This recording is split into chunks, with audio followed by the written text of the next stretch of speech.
devil. I'm the D-E, I'm the D-E-V-I, I'm the D-E, I'm the D-E-V-I, I'm the D-E, I'm the D-E-V, I'm the D-E-V-I-L.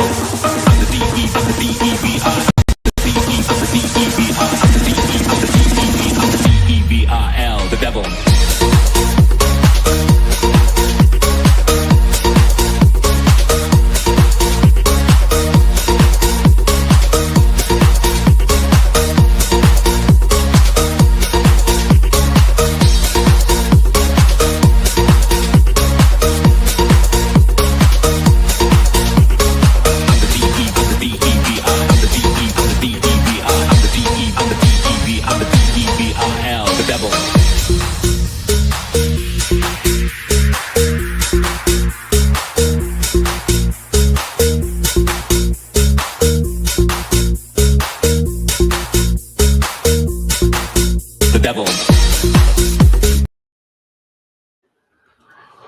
All right. What's going on, everybody? How's everybody doing tonight on this beautiful, beautiful Monday night, February the 17th, 2025, and you have landed smack dab back in the most controversial hour of love. That's right. I'm turning over a new leaf on this program starting tonight. No more controversy. It's all about love and togetherness and unification. MattyB has seen the error of his ways, and he is now picking up a new sword, charging up a new hill. Yeah, it's all a bunch of hooey. What's up? And welcome back to the Final Word with MattyB here on the It's a Wrap Sports Network. Your boy MattyB on the call. And no, I can't. I could not do that, man. I mean, I'm not a hater, but I love unification. Blah, blah, blah, blah, blah. Doesn't sound too entertaining to me. So I'll continue doing my old thing. That's what's gotten me this far, and it'll take me the rest of the way, and has taken me here tonight. And second episode of our broadcast week, and a weird week. And I will let you in on a little secret after the show tonight, or I shouldn't say after the show, because after the show I won't be on the air. But when the show ends, as it's wrapping up, I'm going to let you in on a broadcasting scheduling update for this program going forward into at least the next month. Because breaking news, I said it last week, but I'll remind everybody tonight what the change on the show is going to be heading into the next week. But welcome back. It's great to be back here again. Another great episode. Last night's episode was fun. Then again, every night's episodes are fun because I enjoy this so much. And tonight we're going to continue that fun. We got in store for you your day in Philadelphia sports history. We are going to kick the tires on some Eagles. We're going to give an Eagles update. I'm not going to get into a 20,000-hour diatribe about the Eagles tonight, but I am going to update, and we're going to talk a few things about the Eagles and as their offseason progresses. And, of course, my big headliner tonight, 5 days. 5 days until we have Phillies baseball back, which is absolutely amazing. We're going to dive a little deeper into baseball tonight as we welcome the 2025 baseball season. We're going to recap some of the greatness from the weekend. We're going to talk Phillies. We're going to talk Major League Baseball because the Phillies schedule starts on Saturday, but Major League Baseball will kick off spring training on Thursday. The Dodgers and the Cubs will kick it off in Arizona on Thursday, and then after that, everybody will follow suit. But baseball's back. For good or for bad, it's back, and I'm happy. I'm absolutely happy as being the pioneer of the Fighting's Final here on the It's a Wrap Sports Network, and then before that on the Edge of Philly Sports.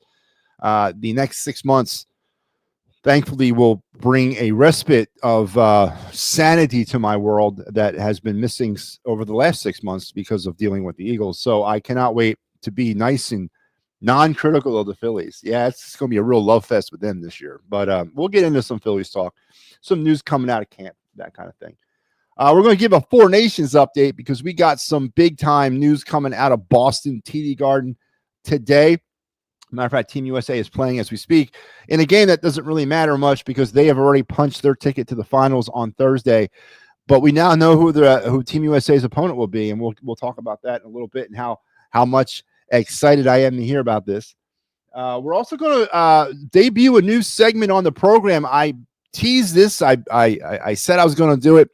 We wrapped up my all-time Phillies lineup a couple weeks ago. Tonight, we're going to start breaking down my all-time Flyers roster. That's right. I'm going to reveal to you I got 4 all-time Flyers lines, 3 defensive pairings, and a goaltender, or 2 goaltenders. And tonight, we're going to kick it off with one of our lines. So I can't wait to start that. It's going to be fun. We got the other night segment.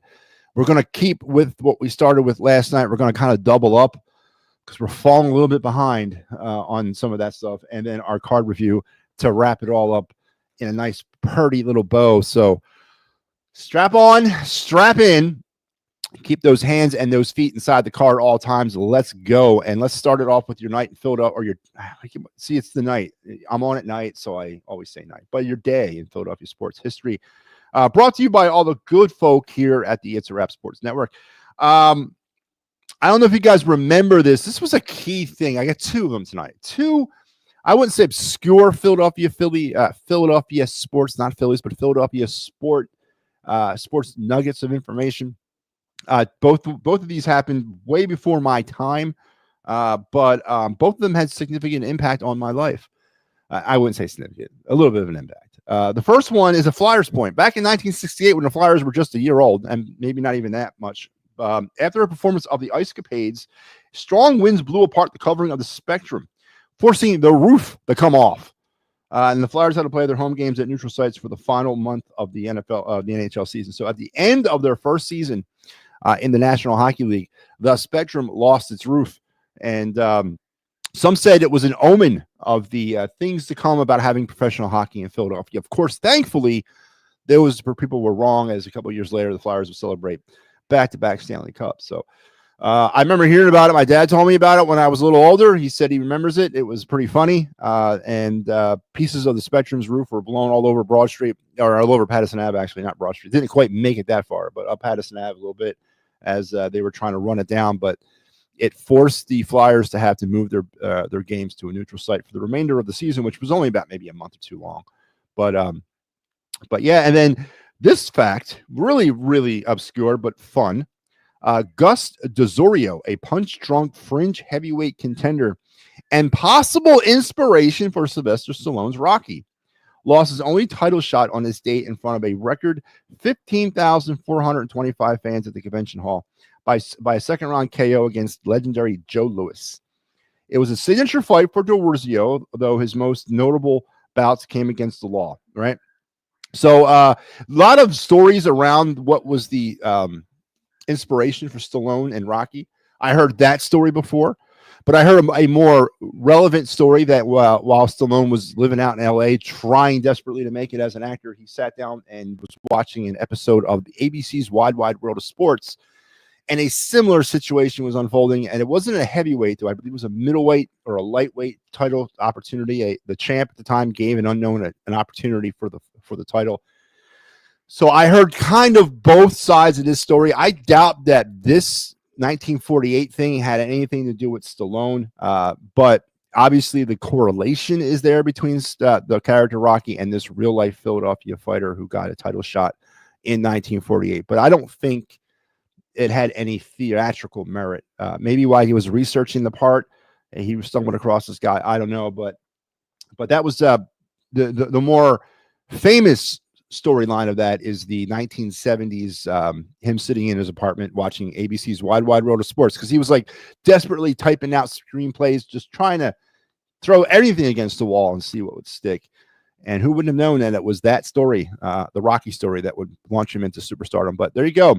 2 very notorious, obscure Philadelphia sports nuggets. In 1968, today, the roof of the Spectrum blew off. And also in 1948, a punch-drunk fringe heavyweight contender named Lou DeZorio was given an opportunity by Joe Louis to step up into the ring and fight for the World Heavyweights Championship. So there you have it, man. Which could have been part of the inspiration for Rocky. We don't know. There you have it. And again, that was all brought to you by the fine folk here at the It's a Wrap Sports Network, who are working overtime for you on a daily basis. And let's get it going. Let's get it started with some Phillies baseball because 5 days, man, 5 friggin' days away from the start of spring training games.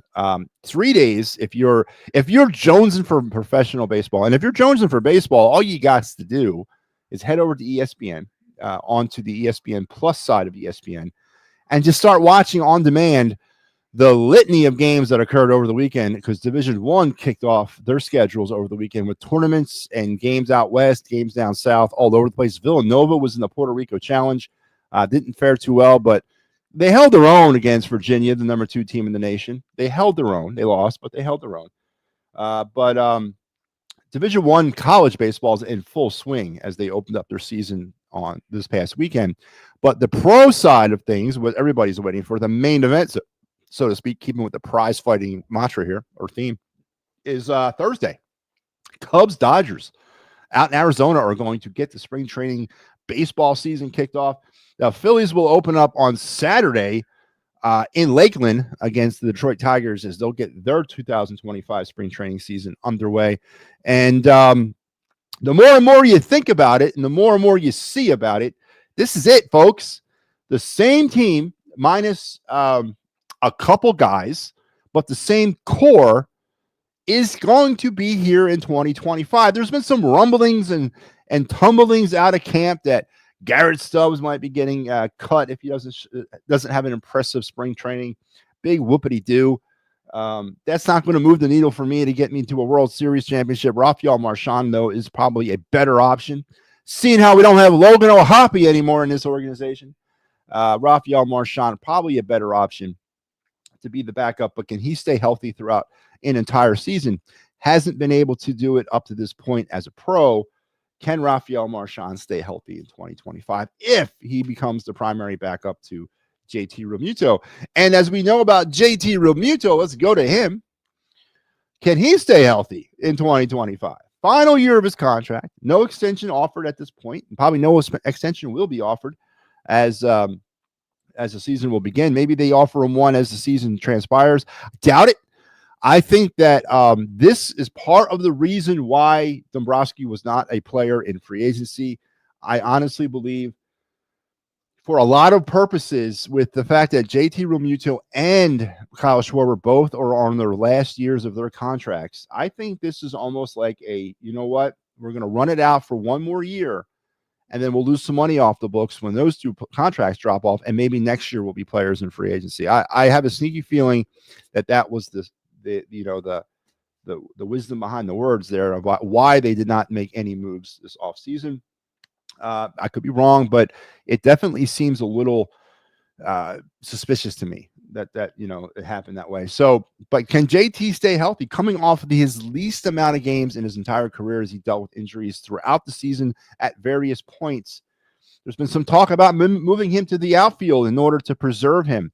Don't understand why you didn't. I mean, listen, let's face this, folks. And I know there's a BCIB crowd that still exists there for JT Realmuto. And I know there's a group of fans out there that still believe in that BCIB thing. But let's face it, he ain't nothing like he used to be offensively. 3 years ago, JT Realmuto offensively is no longer in the house. 2 years ago, JT Realmuto offensively is no longer in the house. Defensively, yes, he still can catch and control a mean pitching staff and a mean game. He still is probably one of the best in Major League Baseball defensively. Why in the hell do I need him in the outfield? It's not like I am going to miss his bat. The bat's not the problem, or the bat's not the thing that I want in the lineup. It's his defensive ability and his ability to call games and his ability to control the staff, which is still top tier in Major League Baseball. So putting him in the outfield and preserving him that way, is he going to call the game from the outfield? Is he going to be flashing signals down to the catcher from left field or right field? If that's the case, okay, maybe that works. But to be honest with you, I don't really care about his bat. His bat is terrible. His bat is like decreasing. He's no longer the offensive threat that he once was. Defensively, he's still one of the better catchers in this game, and he still controls a pitching staff, and he probably going to be one hell of a coach one day. But preserving him and moving him to the outfield or moving him onto first base or wherever they're thinking about putting him to keep him fresh, makes no sense to me because I don't care about his bat. His bat is an afterthought. It's his defense that I want to keep him around for. And that's a concern because he played the least amount of games he's ever played in his career last year, dealing with that knee injury, a couple of knee injuries, and ended up having surgery at one point during the season. Does he have a rebound year? Is that surgery going to like rejuvenate him? Yeah, we'll see. So that's the story, the Garrett Stubbs potential that he's playing for his contract. He's playing for his life. And Garrett Stubbs does have options here. So they could send him down without having to send him through waivers. So, I mean, that's an easy move there. Marchant, on the other hand, does not have any more options left. So if he makes the roster, then if the Phillies want to send him back down, he's got to clear waivers on the way back down. So that changes the outlook too, I think. The other news, of course, is the Bryce Harper.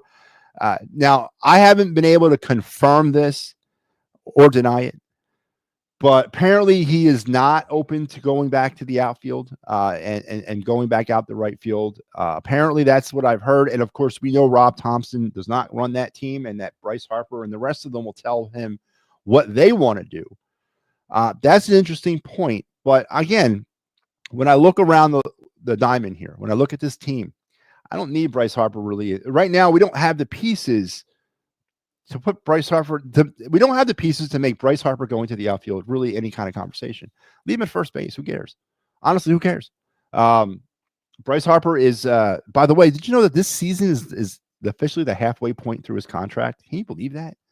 Good Lord. But yeah, I don't really care, honestly, at this point. This team is still not, the lineup is still not constructed correctly. There's some talk about moving people around. Thankfully, finally, after all these years, they're talking about potentially moving Trey Turner up to leadoff, moving Harper to 2, Bohm to 3, and then Schwarber to 4. I think you flip-flop it. I think you do Turner, Bohm, Harper, Schwarber. I think that would be the better. And don't give me left, right. That's how can you be concerned about lefty versus righty versus lefty when you have an imbalanced lineup to begin with this baseball team? So I think that's like worrying about making eggs after you drop the eggs on the ground. I just don't get that. So at this point in time, the hell with the lefty versus righty. Left against protecting a right-hander, whatever, man. Just put the best lineup you can possibly put out there to compete. The lineup is not properly constructed. It's never been properly constructed. It's imbalanced. It's got problems all over the place. But taking Schwarber out of the leadoff hole would be a godsend for me. And not because I've been crying for it for 3 years. No, that's not why I want Schwarber out of the leadoff hole. I want Schwarber out of leadoff hole simply to capitalize on his power hitting, capitalize on his production with more potential runners on base in front of him. It's not science. It's simple like math. It's simple, divide and conquer. The Phillies had problems last year with runners in scoring position trying to knock them in. They've had problems with runners in scoring position for the last 3 years that I've been keeping a very close eye on. They batted 193 with runners in scoring position in the playoffs last year in the 4-game quick little appearance they had against the Mets. Throughout the season, they've had problems with runners in scoring position. In the first half of 2024, they actually did pretty well. Second half, they were dreadful. So if we got to do what we can do to capitalize on every single goddamn run that we can possibly score. And putting Schwarber as your number 4 simply means you have a better opportunity to score more runs with your power hitter in the middle of the lineup. It's been done before. It's been done since the dawn of baseball. We were the ones who tried to change it. And Schwarber batted 248 last year. Now, if he can continue that and bat 4th and drive in runs, hit 30 home runs, and I say if he can continue to bat 248 and hit 30 or more home runs, we're looking about adding on maybe 25 to 30 more RBIs to his totals on the season if they bat him 4th and it works. My concerns are, though, if we bat him 4th and he struggles out the gate or he struggles through the first 6 to 8 weeks of the season, does Rob Thompson pull the plug on the experiment and switch him back up to leadoff? That's my concern. Because once again, Rob Thompson doesn't tell the players what to do in this team. It's the other way around, and that's a concern. So there's some news coming out about the lineup. There's some news about players not wanting to play certain places. I've also heard through our It's a Wrap Sports correspondent Barbara, that Trey Turner has agreed to give the outfield a shot. I don't agree with that at all. I know Trey Turner does not have the elite glove, and his defense seems to be getting worse every year. But still, I think he's a better fit at shortstop for this team right now, because one, if we move the stop to short, who's playing second? Is it Christian Arroyo, who they just signed the other day? Is it Sosa? You move into a full-time second base role. Who the hell's playing second base if you move Stott to short and Turner to the outfield? So maybe on the days off, and you can move Sosa to short or Stott to short, Sosa to second, and Turner out to center. Maybe on a day off, you have three players you platoon out in center field. I don't know. Maybe you work it somehow, but I just don't see that being an issue. I never thought Turner playing another position. I know he's got his problems defensively, and they really manifested themselves when he came here to Philadelphia. I think last year was 17 errors. The year before that, 23 errors. So I know he's had his problems defensively at short, and he's not the most fleet of foot at short defensively. But I think he still gives us the best chance until we get some reinforcements potentially through the minor leagues, which we don't really have any shortstop prospects. If you're not counting Aiden Miller, who's obviously going to play third. And then that leads me to third base and Alec Bohm. What version of Alec Bohm are we getting in 2025? Are we getting the first half of 2024 Alec Bohm? Are we going to get the second half of 2024, or even worse, the playoff version of Alec Bohm? And what is the story behind Alec Bohm? I want to know. Somebody out there must know. Somebody out, if they want to give MattyB an old exclusive, I'd appreciate it. How far or how close were the Phillies in dealing Alec Bohm in the offseason? And are the Phillies telling a lie? Were they not openly shop? They said they were not openly shopping Alec Bohm at all, but they were taking phone calls on him. Is that true? Does anybody believe that? I don't. I believe the Phillies were openly shopping Alec Bohm, and of course, the asking price was always too much for the other team, as was reported. So, a lot of questions. Listen, off seasons are supposed to be spent answering your questions that you had coming out of the season prior. What questions have the Phillies answered coming out of the season prior? I mean, I'm looking and I'm searching every aspect of this team. I cannot see any of the questions that I had about 2024 Phillies answered heading into 2025. And in some areas, there's more questions. Starting pitching. People are under this misinterpretation that the Phillies' strongest suit of the team right now is their starting pitching. What in the hell are you looking at that I'm not looking at? I see a solid 1 and a solid 2. After that, I see a bunch of question marks. I see a bunch of question marks and a bunch of unproven players. Chris Sanchez, does he have a season like he had in 2024? Don't forget, prior to 2024, he was up and down, injury plagued, had issues trying to stick in the rotation, had a very good 2024. But does he take a step backwards in 2025, or does he maintain or progress in 2025? That's a question mark. You don't know what's going to happen with Chris Sanchez. That leads me to Ranger Suarez, the biggest mystery of them all. Everyone's writing that off like it never happened. Ranger Suarez could not get the ball over the plate with anything above 85 miles an hour for the last month and a half of the season. Was there an injury there? If so, that's fine, and he's taking care of it. But what heading into the season makes you believe that all of a sudden that whole half a season never happened? That's a question mark. Leads me to the fifth starter. Who is the fifth starter? Is it Jesus Luzardo coming off an injury? Is it Taijuan Walker coming back from the abyss? Is it Andrew Painter, who hasn't pitched professionally in 2 years? Who is the fifth starter? I pulled a pack of, I got a pack of 2025 Top Series 1. And you know whose card I found in like the second pack? I got a box. My wife bought me a box of baseball cards yesterday for Valentine's Day. And the second card I pulled out of my first pack was Tyler Phillips. That's right. His rookie card. They actually made him a rookie baseball card. But is Tyler Phillips your fifth starter? Where does Mick Abel fit in all this? I mean, there's question marks all over the starting rotation. The bullpen. Okay, let's talk about the bullpen. And we're going to get more in depth later on, but I'm just kind of giving you the kick the tires of the 2025 Phillies. Gone or Hoffman, which I don't honestly think it's a big loss. Gone is Estevez. I honestly don't think that's a big loss either. But in their place, Jordan Romano, who had massive injury problems himself in 2024. Joe Ross, who's not a back end of the bullpen kind of guy to begin with. He's a prototypical long reliever or spot starter. You're going to rely on Kerkering, who honestly, if you're asking me about Kerkering, he needs to step it up. Kerkering is probably the biggest key to the bullpen's success in 2025. If he can take it to a different level, he had no saves last year in that season. He had nothing. If Kerkering, who's got fantastic lightning stuff, if he can take it to a next level and be a back end of the bullpen, dare I say closer, because we don't have those here.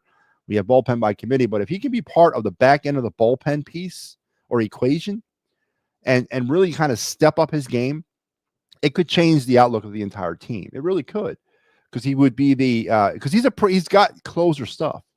100% has closer stuff, but he's been unable to channel it thus far in his very young career. So if he takes a step in 2025, you're looking at a potential game changer out there. So you got right now Romano, who's essentially your closer, right? He's part of the closer committee. You got Alvarado, who's also potential as part of that closer committee. Then you got Kerkering, Strom, and Banks, who all kind of fit into that 7th, 6th inning role. I'm okay with Strom. He's a workhorse. I think he's a really good player. Banks, who came over in the trade deadline, wasn't terrible. But who knows? Can you rely on him past the 6th inning? I don't know. You got Ruiz, who, in my opinion, is a middle reliever to a long reliever, and of course, you got Joe Ross as well. So that bullpen doesn't shout to me locked down. So people that are telling me that the one thing about the Phillies, the one constant or the one positive thing about the Phillies is their pitching, what in the hell are you looking at that I'm not looking at? I see nothing but questions, more questions than we had coming off the field in 2024. Just like offensively, I see nothing but questions about this baseball team. And the biggest question offensively about this baseball team is, do we really expect a team that's been steadily regressing over the last 3 years to all of a sudden pull it all together and go on this magical run? And on Saturday in Lakeland, Florida, the Phillies will start their journey to answering all those questions against the Detroit Tigers as they will kick off their spring training season. So that's great. 100% awesome. I'm glad it's back, and I'm glad we're going to be doing some baseball around here again. Of course, the Fighting's final is on this network, and we're going to enjoy that. But what kind of season are we in for? Does anybody out there have World Series aspirations? Is this a World Series or bust type season? I know last year was, and it was bust. I know 23 was, and it was bust. Do we change our approach in 25 and say, you know what? No, it's just not a World Series or bust season.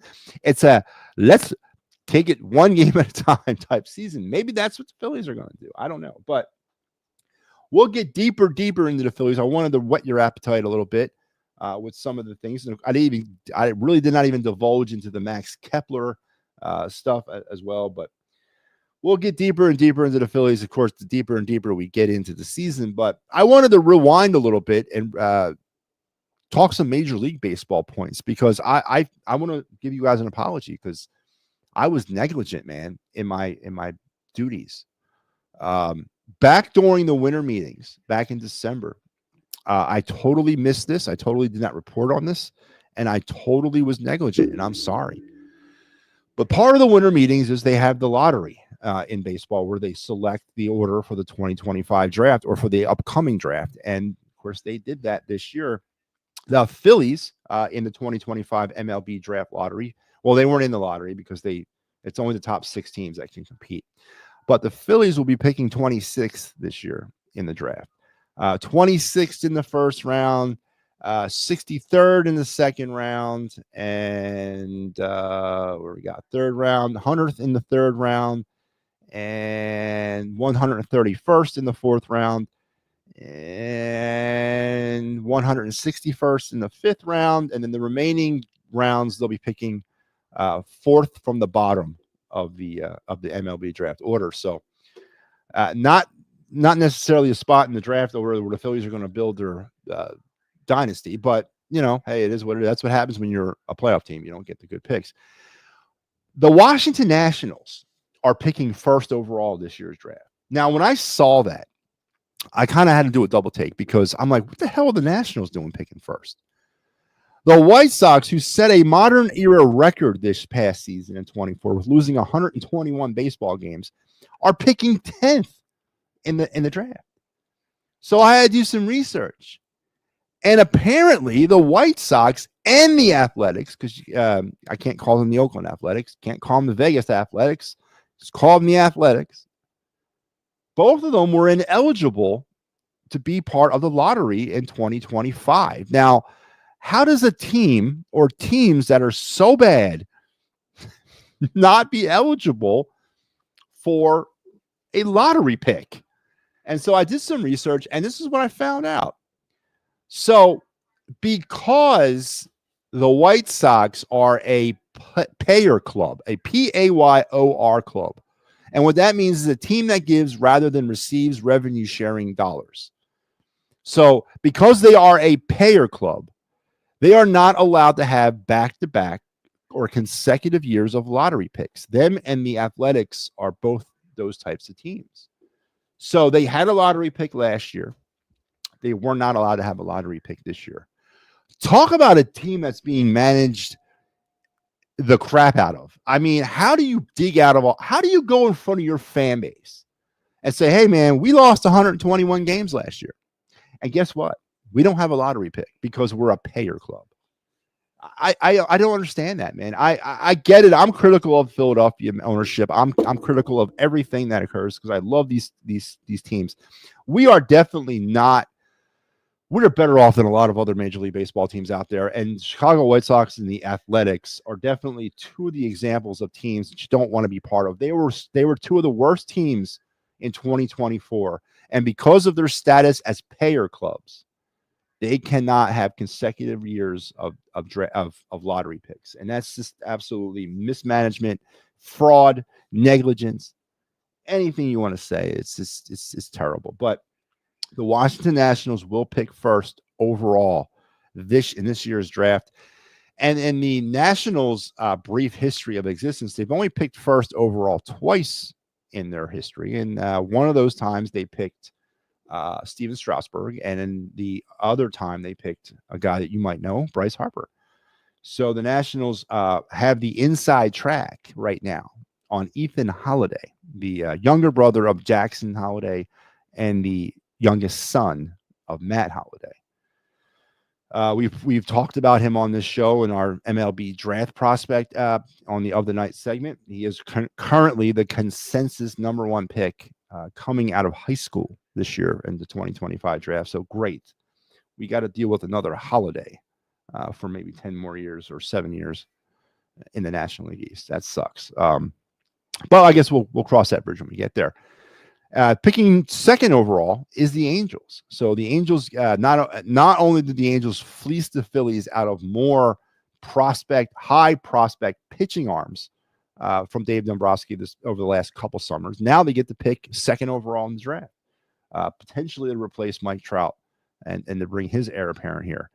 So, and again, the Phillies will be picking 26. So I do apologize for waiting till 2 days before the start of spring training to reveal to you the MLB draft order. I'm sorry. Please forgive me. I lost my head. So there you have it. So yeah. So that's kind of my Phillies thing, or my baseball thing. Again, please make sure you're checking out your ESPN Plus app. If you cannot live without baseball right now, and I understand if you can't, there's no need to, because there's baseball happening right now. So go head over to the ESPN Plus and then just watch away with your heart's content. All right, let's pivot now to hockey real quick. Four Nations tournament. The scene shifted to Beantown today. The U.S. played Switzerland, and I believe, the U.S. played Finland, and then the Canadians played the Swiss, I believe. Not the Swiss, the Swedes. Good Lord. Canada needed the win to get into the finals, and they did. So Canada and the U.S. will face off Thursday night in Boston for the Four Nations tournament championship, and of course, must-see TV for all those of you that are out there. I told you last night, or I recommended heavily, to do two things: to go back in YouTube the 1996 World Cup of Hockey, USA versus Canada, first game of the tournament. And then I recommend that you go and then you watch the USA-Canada game from Saturday night right after that to kind of get a feel of what's actually happening in this Four Nations All-Star tournament that the NHL has been putting on this during the break. And that it'll all culminate on Thursday night when the U.S. will play Canada for the Four Nations Championship. So please, I'll be watching. Make sure you're tuned in because it should be some fun. It should be a lot of fun. And other than that, that's pretty much quiet on the Flyers front. But actually, now what is it? I do have to give up. I got to promo something, man. Again, man, what am I doing, man? I should get fired. Tomorrow night at 8:30. Please be here as the Clear the Ice crew will reassemble. That's right. Me, Sal, and I think Mike. Mike is dealing with some professional work issues right now, but if he can, he'll be here. But me, Sal, and Mike will try to assemble tomorrow. Me and Sal will be there. I'll give you that for a fact. And we will give you it's a wrap, or it's the Clear the Ice kind of mid-season check-in show, as we will review quickly the Flyers' first half and then look projectedly out at the Flyers' second half and kind of give you guys a report card or just our take on what we've seen throughout the Flyers season. So tomorrow night, 8:30, right here on the It's a Wrap Sports Network. Be there or be square, because we're going to have fun with that. Barbara, how are you? I hate missing half the show. 59:30 is my sweet spot. I understand, Barbara. I know. I'm still trying to find my sweet spot, actually. Matter of fact, we're probably, it's funny because we might have to move down to 7 o'clock at a certain time, at a certain point, maybe later in the summer. I don't know yet. I can't go any later right now than 8. So I will see. We'll see what I can do. But yeah, so make sure you're here tomorrow night, 8:30. It's a wrap, or Clear the Ice. We'll be back for our All-Star mid-season check-in show, as we will look back at the Flyers' first half and look ahead at their second half, and then look way ahead into their offseason, as kind of that's really the big story anyway, as the Flyers will resume action actually on Thursday or Saturday, right? Yeah, Saturday night. The Flyers will be back at it. Sal will have you post-game Flyers, Oilers. Mike then will get you on Tuesday next week, Flyers, Penguins, and then Sal comes at you on Thursday with the back end of that home and home against the Penguins. So make sure you're back, as we will get things going again for Clear the Ice. Now, where was I? Eagles, Eagles. So real quick about the Eagles, I don't want to spend a lot of time dwelling into the Eagles tonight, because let sleeping dogs lie, right? I mean, I'm obviously over the Super Bowl thing, and now it's all about getting back to work. Interesting nuggets coming out as the Eagles coaching staff now continues to kind of sort of suffer the wrath of Kellen Moore going to New Orleans. The Eagles are reportedly could potentially lose up to 3 more coaches as they are interviewing for positions down there in New Orleans on Kellen Moore's staff. The Eagles running back coach Jameel Singleton is interviewing, I believe, for the offensive coordinator position. Yes, he is. Offensive coordinator position. Of course, Singleton, who's got an interesting piece of legacy attached to him. He's the only coach in NFL history to ever coach 3 consecutive All-Pro or Pro Bowl wide receivers, running backs in Sanders, Swift, and Barkley. So he's interviewing. He's also, the Eagles could be losing Doug Nussmeier, who's the Eagles quarterbacks coach. He's also interviewing for the offensive coordinator position. So obviously one of those two will not get the job. And Christian Parker, the Eagles secondary coach, is interviewing for the Saints defensive coordinator position. So What does this do to the Eagles and their search for a new offensive coordinator? Does this slow down the process?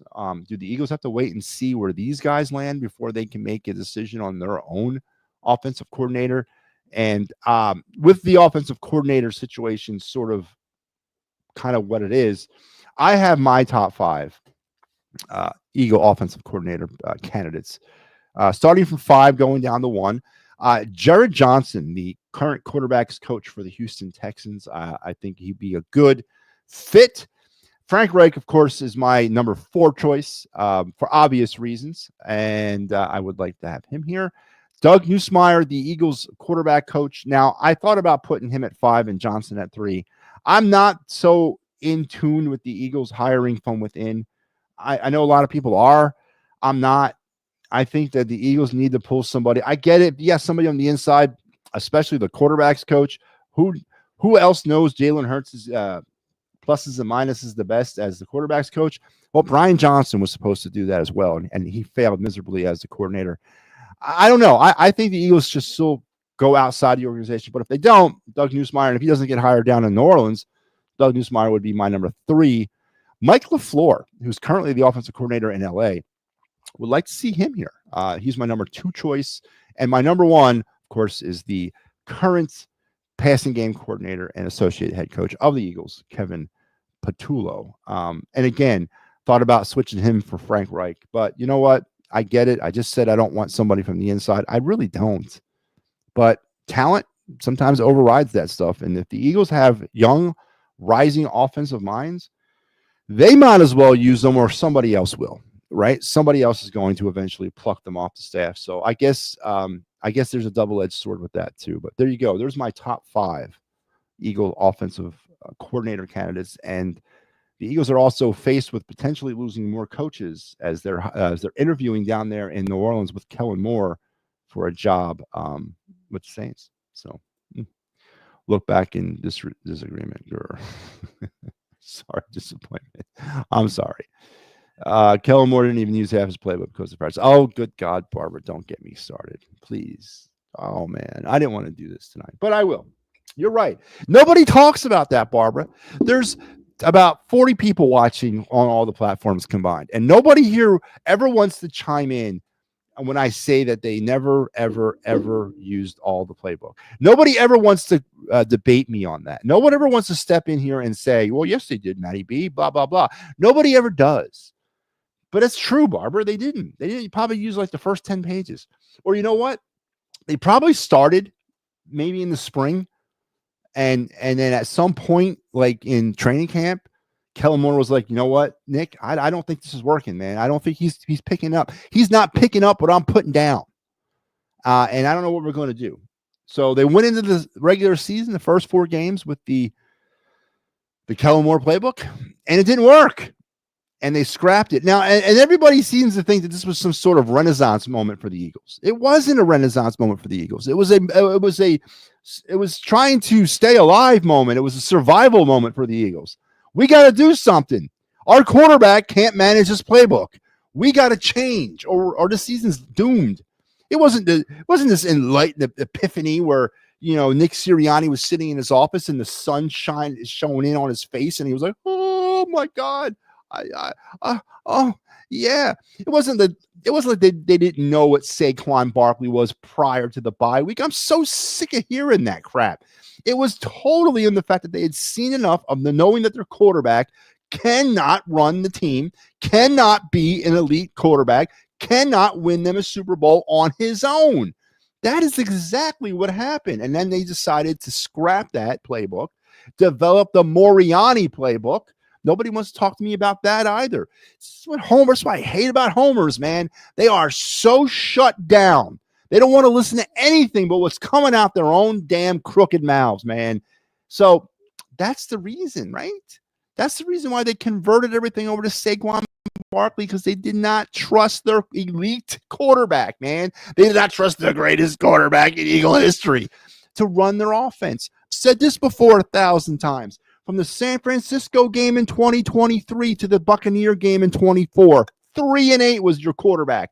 3-8. It wasn't working. They decided to shut it all down and rebuild birthed themselves as a run-first offense, but not because it all of a sudden it dawned upon them. No, because it was a survival move. They had to, or they were all going to get fired because the season was going to go down the tubes if they let Jalen Hurts try to be the quarterback or try to give him all the responsibility of winning football games. Come on, man. I would like one person, one of these friggin' slobbering homers to come on here and debate me over this. I want to hear their point of view. But they never will because they scared. Homers is scared, and they're petrified of me. Petrified of me because I'm local. Oh, man. Mike LaFleur's McVay tree. There it is. That's right. You did call that. You mentioned the McVay tree. And also heard Josh McCown's name mentioned, too. I know he's not part of the McVay tree, but some interesting candidates. But and again, I just read off my list, and there was two internal coaches currently with the Eagles. I put them on there because of just their connection with the team. I honestly don't want them to go internal. They need to continue to bring somebody from the outside. Honestly, Frank Reich. I really hope it's Frank Reich. I really do. I really do. What playbooks can Hurts actually execute? Shane Steichen should be available in a year or so after he gets fired. That's a good point. Shane Steichen might be ready for a job next year. Bring him back. That's a great question, Barbara. What playbook can Jalen Hurts execute? And but again, I'm going to give you the reality, and of course, Homer's going to give you the fantasy, I guess. I don't know. He had the most success under Shane Steichen, correct? I mean, it was. But what was Shane Steichen's? What was Jalen Hurts doing under Shane Steichen? Jalen Hurts was making one read and going, right? And I saw a lot more of Jalen Hurts outside the pocket under Shane Steichen, and he hasn't really been back in that. He hasn't really gone back to that mode. I saw a lot of movement with Shane Steichen and Jalen Hurts, and I mean by movement, like a lot of RPOs, a lot of rolling out. Why did we get away from that? That suits him. It opens up it's like a option of the it's like a quarterback option play, right? I mean, you roll out, you look, nothing, go. I mean, that's kind of what Jalen Hurts is anyway. So I don't know, and I said this way back when too, Barbara. Whoever the offensive coordinator is going to be, they need to leave their ego at home because they got to sit down and really find out what he can do and what he's more comfortable with. Because you can't obviously force feed him stuff. He'll revolt against it. He won't accept it for whatever reason. And I don't pretend to know the reason. But whoever the offensive coordinator is, it needs to be somebody that has the ability to not have an ego and not be able to get upset when it's not his plays or his way or the highway type thing. It needs to be someone that's open to essentially learning along with Jalen Hurts. And that's a special person. That's not everybody out there. That's not every NFL coach, because these offensive coordinators, especially these younger ones, are looking for head coaching positions. And they're trying to make it there on their own with their stuff. So bringing a Frank Reich here, a guy that's already been a coach, and I'm not necessarily sure that he's like extremely excited about jumping back into that ring. Maybe he kind of comes in with that attitude and says, all right, Jalen, let's sit down and let's go through and let's essentially build a playbook right now between the two of us. And if you can have a coordinator, if you can find somebody like that, you might be able to make him an elite quarterback, but we'll see. We'll definitely see. So that was my Eagles thing. Barbara got me on a tirade, man. I'm sorry. I didn't want to, I was being nice. I didn't mean to get all cuckoo, or what I say, cuckoo nuts. I didn't mean to do that. But she triggered me. She triggered me with the playbook thing. It's a trigger word for me. That Howie Roseman, what other trigger words are there? Sirianni. There's a lot of trigger words out there for me. So I apologize. I lost my cool for a second. If Jalen Hurts was on a team without an elite offensive line and defense, he would be Justin Fields. I don't know about Justin Fields, but he, well, yeah, I guess.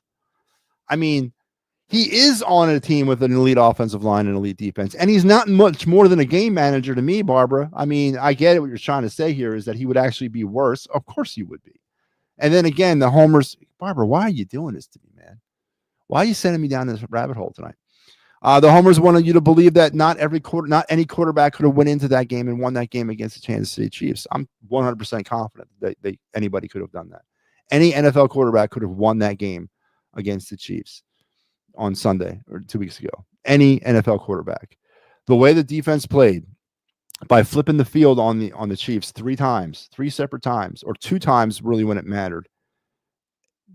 Any defensive team could have, or any quarterback could have done what Jalen Hurts did on Sunday. There's absolutely nothing special about what Jalen Hurts did against the Chiefs.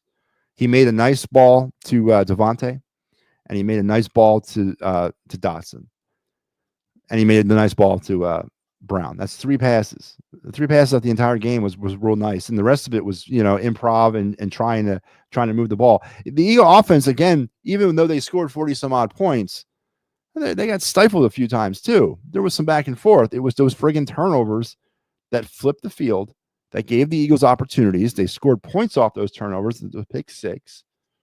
And again, nobody talks about turnovers. I didn't keep track of this, and I haven't been listening to much of any sports radio to gauge this, but what I have listened to, nobody's talking about the turnovers again. They're not giving the turnovers their proper due.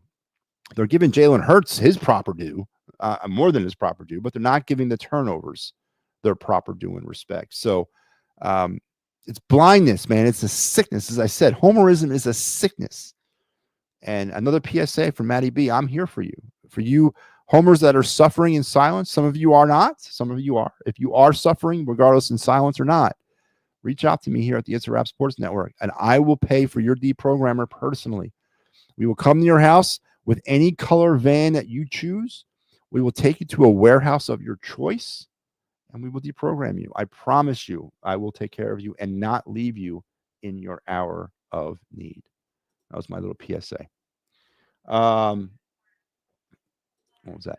LOL, very true. He's barely getting it by as it is. Yep.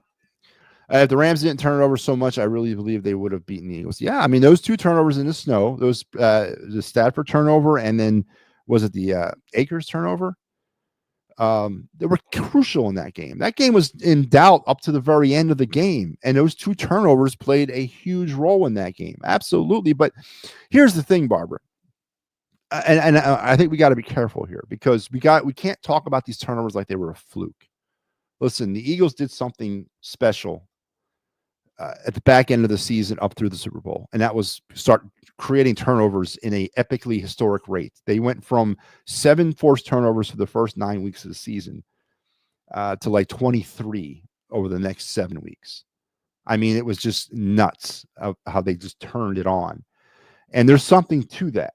So I don't want I personally don't want to sound like I am discrediting the turnovers, or I'm giving the turnovers this mythical, like, oh, they were lucky to get turnovers. No, I'm not. I am crediting the defense with turnovers, and that's part of the game. And the Eagles masterfully did it. 23 turnovers in the last 7 games of the season, from the Super Bowl going back into the regular season. That is amazing, and that is surely an impactful part of why the Eagles won the Super Bowl, but it's not being given its proper due. And I've said this a billion times too. If you're looking at the factors of what put the Eagles over the top in the Super Bowl this year, the defense, Saquon Barkley, and yes, Jalen Hurts, I'll put them on that list. Which one of those 3 factors do you take off the list and still can sit here and say that the Eagles would have won the Super Bowl? It's Jalen Hurts. You take the defense off the list, the Eagles don't win the Super Bowl, straight up. You take Saquon Barkley's 2,500-yard season off the list, they don't win the Super Bowl, straight up. You take Jalen Hurts' performance in 2024 off the list, they still win a Super Bowl, or they still compete for one, or we don't know. It's not a doom and gloom yes or no if you remove Jalen Hurts. It's a question mark. Yeah, maybe they do, maybe they don't. But he was so, and that's how insignificant Jalen Hurts was, in my opinion, to the Eagles' run in 2024. He was stripped away of all that responsibility during the bye week because it just wasn't working. And I don't know how to make the homers see that or believe that, but that's just the truth, in my opinion. If you take away one of the three factors, with the defense being one, Saquon being another one, and Jalen Hurts being the third factor of why the Eagles won the Super Bowl, if you remove the defense off that list, they don't win a Super Bowl. You remove Saquon off that list, they don't win a Super Bowl. You remove Jalen Hurts off that list, I don't know. They probably still win the Super Bowl. And again, that's just numbers. That's just reality as well. And then Rams had 3 turnovers. It was bad. I think the Rams only had 2 turnovers in that game. I just remember 2. Maybe they had 1 at the end. But still, the Eagles were forcing turnovers epically. No number 1 defense. There's no championship. Hurts was a passenger. It's true. Yeah, absolutely. Absolutely. And again, I don't want to make it sound like the turnovers were lucky or like a fluke. They weren't. It was coaching. It was technique. It was tackling. It was all those things. It was really good pass coverage. I'm not taking that away from the defense. They forced turnovers. They didn't get turnovers. They forced them. And that's part of good defense. So I'm not taking that away from them. But it's unfortunate to me that they're not getting their proper due. That no one's really talking about the turnovers, and they glance over the defense like it was an afterthought. Like, yeah, the defense was great, but it was Jalen Hurts who led the way. Oh, come on, man, what the hell are we doing here? But there was I spent about 20 minutes talking about the Eagles. We really didn't want to spend that much time on them. I still got stuff to do. Let's get going. Let's get into the of the night segment, brought to you by. Well, once again, actually, let's not do that. We're going to stop. We're not going to do the of the night right now. We are going to do the new segment on the program. Again, a couple weeks back, I did my all-time Phillies roster or my all-time Phillies lineup. We went around the horn. 9 position players and 5 pitchers and a closer. Well, tonight, I am debuting my all-time Flyers roster. Yes, that's right. I teased it. Now it's time. We are going to debut my all-time Flyers roster. And we're going to start with the number 1 line. I am going to start with the Flyers, MattyB's. And this is not necessarily players that all played together before. It might work out that way in some aspects, but this is me taking the greatest Flyer players of history and putting them on line 1, line 2, line 3, D pairing 1, D pairing 2, D pairing 3, goalie 1, goalie 2, based on what I think they would be. Now, some of this, like, right off the bat, this first group actually played together, but it's so hard for me to say they did not earn their spot in Flyers history. I'm going with the number 1 line overall, and yeah, I'll tease it a little bit. This group played together actually for the Flyers for many years, and how can I not go with the LCB line? I mean, this line was dominant in so many friggin' ways. Bill Barber on the left, Bobby Clark in the middle, and Reggie Leach on the right. Just for a little food for thought, Reggie Leach, 760 games played for the Flyers, 321 goals, 225 assists for 546 points.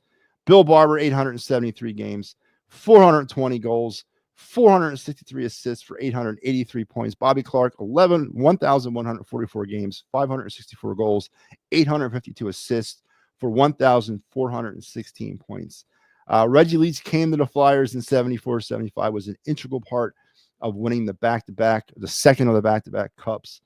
He played 8 seasons here in Philadelphia, also had stops in California with the Golden Seals and in Detroit with the Red Wings. And, of course, Bobby Clark, all 15 years of his career was with the Flyers, and Bill Barber, all 12 years of his career was with the Flyers. But the LCB line, I can't break them up. I can't say, well, I'm going to put Bobby Clark on the first line. I'm going to move Bill Barber to my all-time second line, and I'm going to move Reggie Leach to my I can't do it. There's just no way.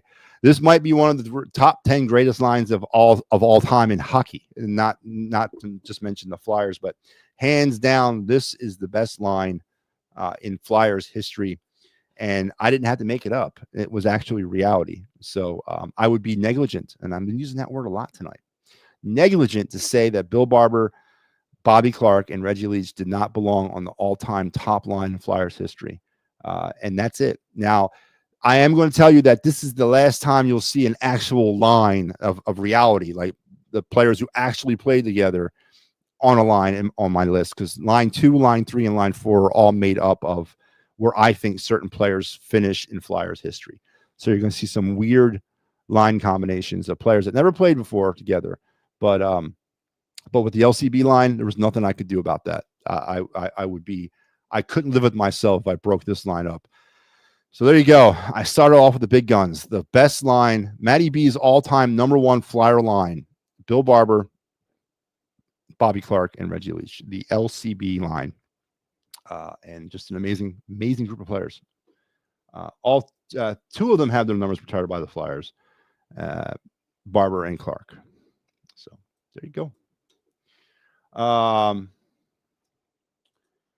The Lions had massive injuries to their team when the Eagles were basically healthy. They did, but you know what, Barber, that's part of the game. You know, I'm not going to sit here and give the Lions a pass for that. I know Amon St. Brown is pissed off, and he's saying, "Listen, let's get that #1. Let's get the season started against the Eagles." And I agree. I think it's going to be a great game. I mean, I can't use that as an excuse because the Eagles have been on the other side of that before. It's all about constructing your team. You need to make a team that's deep enough to handle injury, and injuries are part of the game, and all that. But you're right, and of course the Eagles never saw them. Does a healthy Lions team lose to the Commanders? I don't know, man. Matt Stafford threw 5 interceptions. Not Matt Stafford, Goff. He threw like 5 interceptions. I don't know how injuries would have stopped that, but yeah, I don't know. LeClaire, Bobby Clark, Lindros, Leach, and Rick McLeish. That's a big line. That's like 7 players. That's 1, 2, 3, 4, 5, 6 players. Barbara, is that your top 2 lines? I'm gonna get to my line number 2 tomorrow, but yeah. Listen, the thing that I didn't put Eric Lindros on a line, of course, or LeClaire on a line, of course, or even McLeish on a line, of course. But there's some other players out there that I put that might have flown under your radar. And Bernie Van Hextall, you're forgetting about Pelly Lindbergh, Barbara. Forgetting about Pelly Lindbergh. Giroux and Brian Propp. Yep. He's there. And okay, so that was your top 2. All right. Well, you'll have to wait till tomorrow, and I'll reveal my number 2 line. But so we're kind of lockstep there, Barbara. I'm not too far off that. Of course. I mean, again, I gotta look like I know what I'm talking about. So, all right, let's head over now to the other night segment here on the program as we're raging through.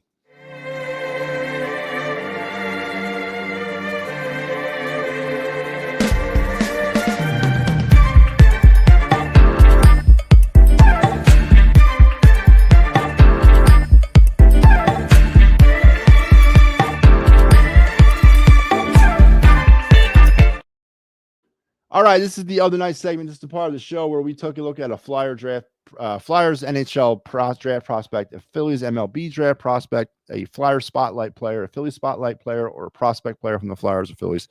And we just kind of break it down a little bit. We've fallen behind due to scheduling issues and just a lot of players I have to talk about. So I've been kind of doubling up over the last couple of nights, and we're going to continue that flow tonight. We're going to go into the world of the MLB draft as well as a Philly spotlight player. So we're keeping it on baseball, but we're going to hit 2 sides of it right off the bat. So let's go with our MLB draft target first.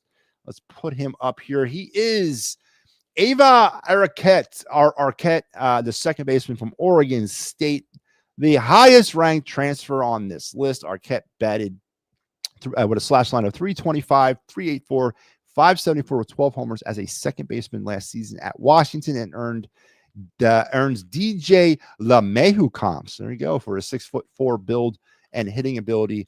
A Cape All-Star as a shortstop. He laces line drives to all fields, could hit 20 or more homers per season, and may hit best at third base with his average speed and solid arms. So right now, if you're looking around your MLB draft wish list, because they're out there, but they're ever changing throughout the day. Mr. Arquette kind of comes in around the top like 10, 11-ish area of the draft. The DJ LeMahieu comp is what catches a lot of people's eyes. It caught my eye. I watched some tape on him or some film on him. He definitely is a big kid. I don't like a 6'4" third baseman. We already have one of those. Isn't he like 6'6"? So I would keep him at second, or I would move him to first, honestly, at the pro major league level. But I do like the line drives, and I like the all fields. I mean, this is a dying art in baseball, and hopefully with the decreased, I think they've kind of saw through the problems when teaching launch angle and exit velocity. I think that's coming to an end. I think there's more of a concerted effort by coaches these days to start coaching the right way again. Strikeouts always mattered in this league or in this game because the strikeout's an out. So why would we forsake that ability to not strike out for home purposes of home runs? I think we're getting away from that. Hopefully, I've seen some signs of that at the lower levels. I'm talking down at the little league level. Coaches are getting away from teaching launch angle or caring about launch angle, and they're teaching more hitting mechanics. And that's the only way you stop it, is by hitting the young kids and then kind of starting over. And Ava Araquette seems to be kind of that maybe a kind of a glitch in the matrix right now, as he's a line drive hitter who hits all fields. But I would take him on this team in a friggin' heartbeat. But I don't think he'll be available at 26 when the Phillies pick. So there's my MLB. There's your, not mine, but your MLB draft target of the night, Ava Araquette, the second baseman from the Oregon State Beavers. Now we're going to continue on with the other night segment because we got Philly Spotlight player time. That's right. Last night, I did 2 Philly Spotlight players, Oscar Mercado and Christian Arroyo, the 2 latest Philly additions who are going to seal the deal for us winning a World Series. Not really. Tonight, though, we're going to take a look at a serious Spotlight player, because as far as this young man goes, that's as far as the Phillies will go. And that's just the reality. And here he is, the man of the hour, the man of it all, Mr. Bryce Harper. 145 games, the most he's ever played since 2019. He had 285 batting average last year, 30 home runs, 87 RBIs. The RBIs were down. The power was sporadic, inconsistent, but there. An 898 OPS, very solid. And he was named to the 2024 NL All-Star starting first baseman last year, of course. But also I didn't put enough room to put on here, but NL Player of the Month in April and May, all those great things. But what he was not in 2024, and the 2 things missing from Bryce Harper that I honestly believe are the 2 things that are going to keep him away from ever being really reaching his full potential. First thing is leadership. Bryce Harper is not a leader. Now, even the homers out there don't fight back on that. Bryce Harper is not that type of personality. Bryce Harper is a friggin' diva. Bryce Harper cares about Bryce Harper. And that's just the reality there. I'm not trying to hate on the guy, but Bryce Harper cares about Bryce Harper. The pandering, the fanatic headband, the fanatic socks, all that nonsense. I don't know who raids whose closet more, Nick Sirianni or Bryce Harper. I don't be a good. I like to see who's raiding whose closet more. But at the end of the day, Bryce Harper does not care about the Philadelphia Phillies. I mean, that's just he doesn't. He cares about Bryce Harper and what is best for Bryce Harper. And I honestly believe that is going to be a kryptonite move for him in his career, regardless if it culminates here in Philadelphia or if he moves on somewhere else. And the other thing has been the lack of clutch moments that Bryce Harper has come through here in Philadelphia. I mean, with the exception of the 2022 NLCS, when has there really ever been an opportunity? And maybe you tell me about the grand slam he hit in 2019 against the Cubs, or 2021 against the Cubs. But other than that, I have a hard time looking at any moment of consistent clutch moments from Bryce Harper. What was one of the main things about Chase Utley that endeared him to the fan base, other than the fact that he was a leader? The man was clutch. Now, did he come through every time? Absolutely not. But did he come through most of the time? Absolutely. And that is the one aspect of Bryce Harper that I don't think he has. I don't ever remember him ever having it, even before he came to Philadelphia. He's a masher. He hits for power. He's got gaudy numbers. But how clutch has he been throughout his career? Not much. And again, I look at 2 moments of a 18 or 19, 20, 21, 22, 23, going on 7-year career in Philadelphia. His performance in Game 6, or was it Game 5? Game 5 of the 2022 NLCS against the Giants, and that walk-off grand slam against the Cubs. I don't even know that, what, 21? I think that was. Other than that, they're the only two clutch moments that I can remember of Bryce Harper. And I think that and his lack of leadership and his basically his divaness, I think those are his downfalls. Now the Phillies are stuck with him. We're stuck with him. And the best we can do now is give him the maximum opportunity to perform. They move him to first base to save his arm. Keep him there. Keep him at third in the lineup. Don't move him to second in the lineup. I don't think Bryce Harper does well at second. That's a table-setting position in the lineup. I don't think that's where Bryce Harper is. Bryce Harper is your third. He's a prototypical 3 in any lineup at any era of baseball. Keep him at 3. Give him opportunities to be clutch. Give him those opportunities, and maybe he does. Maybe he figures it out. Listen, an 898 OPS is solid, man. That's like top of the level right there. 30 home runs is solid. 87 RBIs is not. What is going on? Why is his RBI production so low? So, again, clutch. So there you go. There's my Phillies spotlight. Bryce Harper. So we did some MLB draft targets and we talked some Bryce Harper for your Phillies spotlight player. Oh, Tim Kerr. Yep, he might be on my list too at some point. 6'4" for a shortstop second baseman. No, he's actually a third baseman. Right now he's a second baseman, but they think he can convert to third. He's a first baseman at the pro level. I agree with you, Barbara. Harper reminds me of Aaron Rodgers. Oh, Barbara, I love you. All right. Listen, we're getting to the back end here, or we're actually getting to the end. We have one more segment, and it's my favorite segment. So let's roll the tape. Looks a little something like this. Looks a little bit like I can't miss. Hey, this is what you call a bad. What? This is what you call a bad. What? Looks a little something like this. Looks a little bit like I can't miss. Hey, this is what you call a bad. What? This is what you call a bad. Yes, indeed. It is time for MattyB's card review, the point of the show where we take a sports card from my vast collection and we just kind of cut it up. Well, we don't actually physically cut it up. I would never do that. But we talk about it. We introduce you to the player. We maybe reintroduce you to the player, kind of like the other night segment. We also discuss some intrinsic or nostalgic value as well from this card.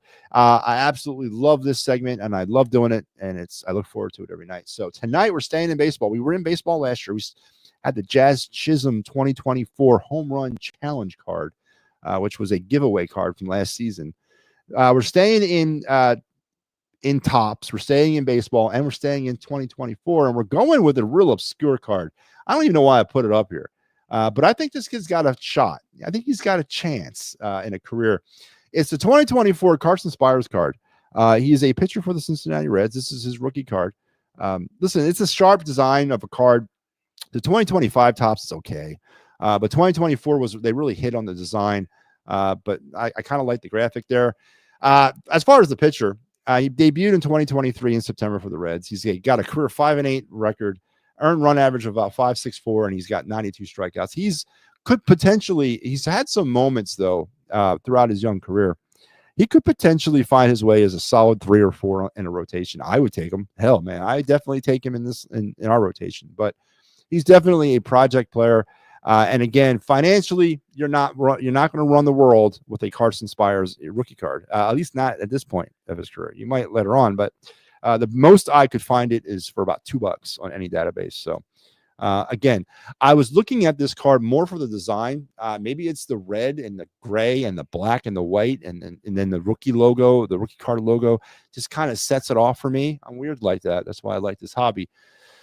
So this is more of a design effect for me, not so much a player effect, because this is part of the hobby too, is the way that they design these cards. And as we get deeper into this and you start seeing some of the hockey designs that they've come up with over the years for some really scrubby players, but the design is just off the chain, you're going to see more and more of it. But here you go.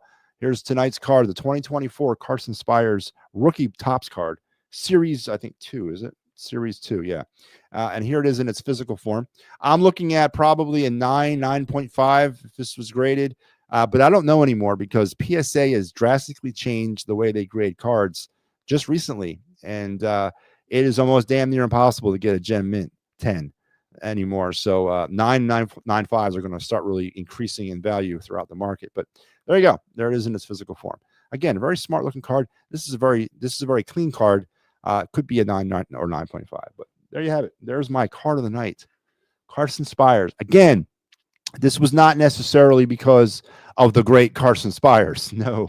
It's a rookie card. You never go. Listen, when I pull cards from packs, and I've been doing this way since I've been a kid, I always pull rookie cards and put them to the side, and they always go into a place of reverence. Now, of course, you got to keep track of it because you got to go back throughout. Intermittently, you go back through it in the years, and you'd be like, okay, he never panned out to anything, so you take him out. He never panned out to anything, you take him out. Or he did pan out to something, keep him in. I pulled a 1992. Back in 92, Topps, Derek Jeter draft card. Okay, Derek Jeter was nothing at this point. Nobody knew who he was. It was his draft card, his Yankee draft card. And because it was cool and a draft card, I didn't know what the hell Derek Jeter was in 1992. I pulled it to the side. And of course, Derek Jeter became who he became. I've seen that card valued on databases at about $2,500. So that's how you do it here. You know, Carson Spires right now is nothing. Probably will never be anything. But in the chance he wins the Cy Young Award 19 times over the next 20 years, you got to keep his card on hand until it all plays itself out. So there you go. Tonight's card is Carson Spires. Oh, man. My favorite two, I love baseball.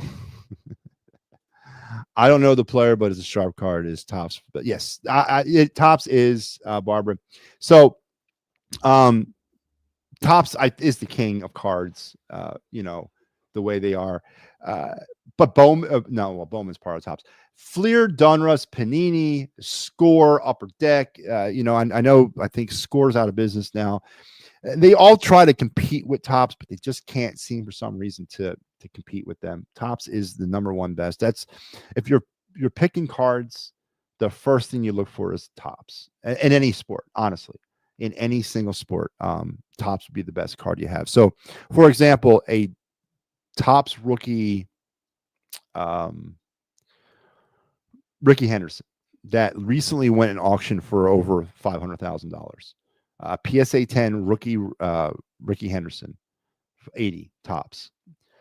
That would be a lot more than a Topps or than a Fleer 80 Ricky Henderson. It's weird how it works out that way. I don't know why it's like that, but when you're looking for cards, Topps is always the first thing you look for, or Bowman, which is a part of Topps. So you always look for that. Not to say the other ones aren't, but you know, it is what it is. Wow, 2,500. Yeah. And I'm sitting on. I have actually two of them. The Derek Jeter draft cards, and we'll eventually run into it. I'll eventually bring it up. And I remember the day I pulled the first one. No idea who the hell Derek Jeter is, and I hate the Yankees. So I actually, for a second, thought, you know what? But then I was like, whoop, stop. And I was what, 19 years old, and I'm like, listen, you know the rule. You got to hold on to draft cards. You got to hold on to rookie cards. You got to hold on to future stars cards. You got to hold on to these things and let these careers play out. And I stuck it into a binder at that point and never touched it, and actually forgot it was in there. And then I don't remember when it was. It was probably after Jeter's career was over, and I went back and was looking through it. I'm like, oh my God, that's right. I forgot about this card. And then I look on databases right now, 2,500. 2,400, 2,300 for a PSA 10. Now mine's a raw, but it literally saw fresh air for about 2 minutes of its entire life. It's been sitting in plastic or wax for the majority of its life. So that's how you do it here. And then you go back intermittently and be like, okay, he didn't amount to nothing. He didn't amount to nothing. Oh, he did. He didn't. That kind of thing. Matty, your show has excuse my attention. Well, I appreciate that, Barbara. I am glad that I can I hope I entertain you too, Barbara. I hope I do. All right, folks, listen to Barbara and everybody else. Thank you very much for tuning in tonight. I do have an important announcement I want to make before I go off the air. So tomorrow, Wednesday, or maybe tomorrow. Not sure yet. Maybe Wednesday, maybe. By the end of this broadcasting week, I will be moving to Alabama. Not moving there. I'm going to Alabama sometime at the end of the week to umpire some baseball for the next month to potentially next 2 months. So this show will still be seen. It's just going to be kind of fluid with timing. I'm going to have to kind of figure all that out as I move through it. So I will finish up the broadcasting week, or at least till Wednesday night, I think. I was thinking about leaving on Wednesday, but maybe I leave Thursday morning. I don't know. We'll see. Maybe I'll leave early Thursday morning.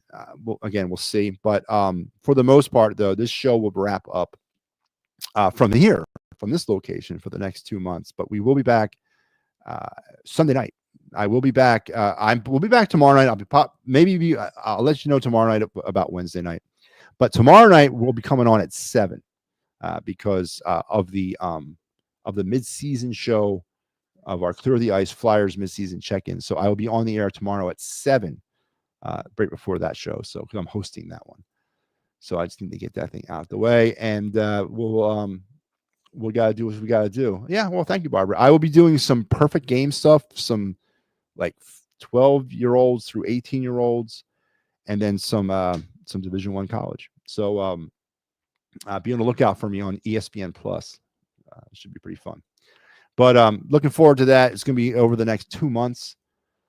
Then I'll be home, going on vacation for a week, and then right back into umpiring up in Cooperstown, New York all summer. So, my vacation is coming to an end, of my semi-retired life. But tomorrow at 7, and then we got our Clear the Ice mid-season check-in show. And then on Wednesday night, I'll let you know probably by tomorrow night what the plan is for the rest of the week. So until we talk again tomorrow night, and I hope you checked out Sal's show that was on earlier. If not, go ahead over on YouTube and replay that bad boy. But until we talk again tomorrow night, you guys have a great rest of your night and even better tomorrow. See ya.